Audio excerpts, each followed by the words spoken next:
Hey, what is up guys, Matthew back, and today I'm going to do like a follow-up video on my how to rank cards on Magic Online, and basically just going to go over everything briefly again and then go into in depth on my experiences with using the company. So the company are called Mana Traders. Just Google them and they'll come up, and then this is their homepage, so you want to go on to card rentals. Before I actually go into this video, I need to explain that this is not a paid promotion. Like, this is not them asking me to advertise their company. I'm literally doing this because I think it will help you guys out, and it's helped me out. So everything I say here will genuinely be honest. I'm not going to say that something is good if it's not, because I just have no reason to. There's no incentive for me to lie about them. I'm just doing this to help you guys out. Basically, there are three different things you need to read, which are these three columns. There is a bunch of stuff up here. Feel free to read that in your own time. But we're just going to be focusing on these three price points that you can pay. So the first one is $10, then $35, then $60. And obviously, if you're in like the UK or whatever, like me, then that's fine. It will just convert it for you or whatever. So the first one is $10 a month, and that one will give you up to 100 tickets that you can rent at one time. So if you want to borrow, say, an entire deck that comes to 100 tickets, then you can do that when you've got the max monthly limit. It says 10 to 100 ticks because depending on how you pay them, it depends on how, say, like, for example, if they just gave someone like 750 ticket maximum, there's reasons to suggest that people might just borrow 750 ticks worth of cards and then just cancel their subscription and just run away with the tickets. It's not a huge amount, but yeah, that is the reason why it starts off small and it incrementally grows as you stay there longer, as you become more of a trusted customer, I guess. But mine did not start at the minimum, because I went with the medium one. It did not start at 35 tickets. Mine started at like 250 or something. So I think it depends on your payment option. I chose PayPal, and yeah, it started off at like 250. Anyway, so the first one is up to 100 tickets, and that increases by 10 tickets a month depending on where it starts as well. And then you get a monthly mana hours of 1,000 or 15,000. So how this works is, if you want to rent, say, one card, then it will cost you one ticket per hour if it's worth one ticket. So if you want to borrow, say, a card that's like a Tarmogoyf, say it's 100 tickets, then for every hour you use it, it will cost 100 tickets. So to borrow it for, say, 10 hours would cost 1,000 tickets. And that's just an example. Like an entire deck for 100 tickets, you can effectively rent for 150 hours over a month, which is quite a lot. But again, 150 tickets isn't really that much. And then the next one you go up to is the premium one, which goes up to 350 tickets, and the monthly mana hours is 2,500, and then again it goes up with the gold. So I think that the middle one is about right for me. If you just want to try it out, then you can start on the small one, and then if you just want to borrow a bunch of different cards for expensive decks, then feel free to go gold. But I think premium is about right for me, at least. So I've actually been signed up to this for quite a while now. Let's just shoot over to here. So I am now in my going on into my 4th month, and then as you can see, you get there's a loyalty program, so the longer you stay on, things increase. And then as you get all the way down to the bottom, the bonuses become better and better. Feel free to read those in your own time. Like, you can pause the video if you want to read anything.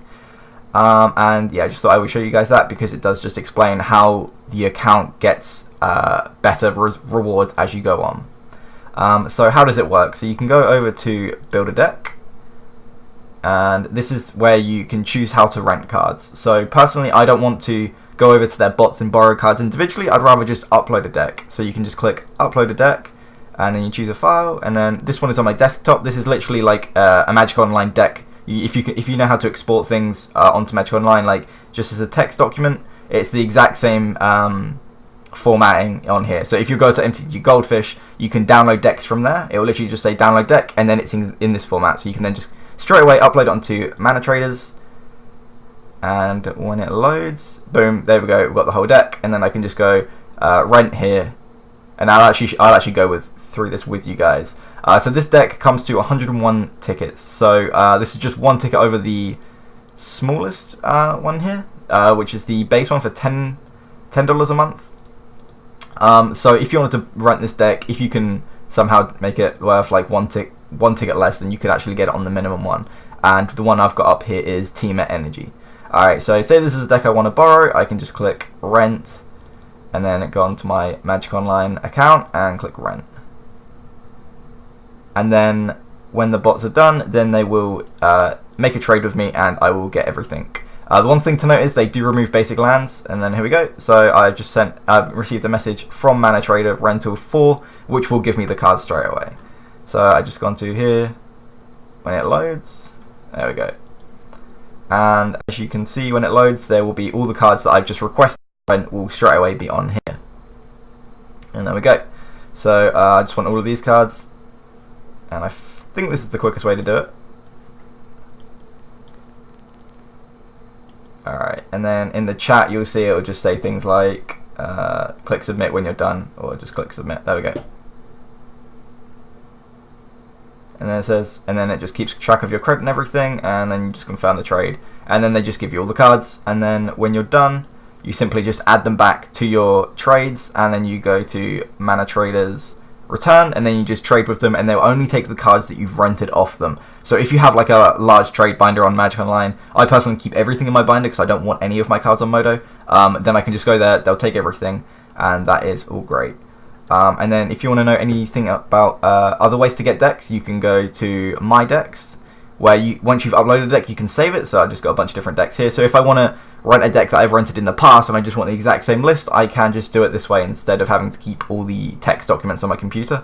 And you can also go to Tournament Decks, and this is kind of like MTG Goldfish, where they keep track of all the successful decks on like Magic Online and different events. So you can just rent decks directly from that. I think that pretty much sums up everything that you need to know. The last thing to say is there is a reward program.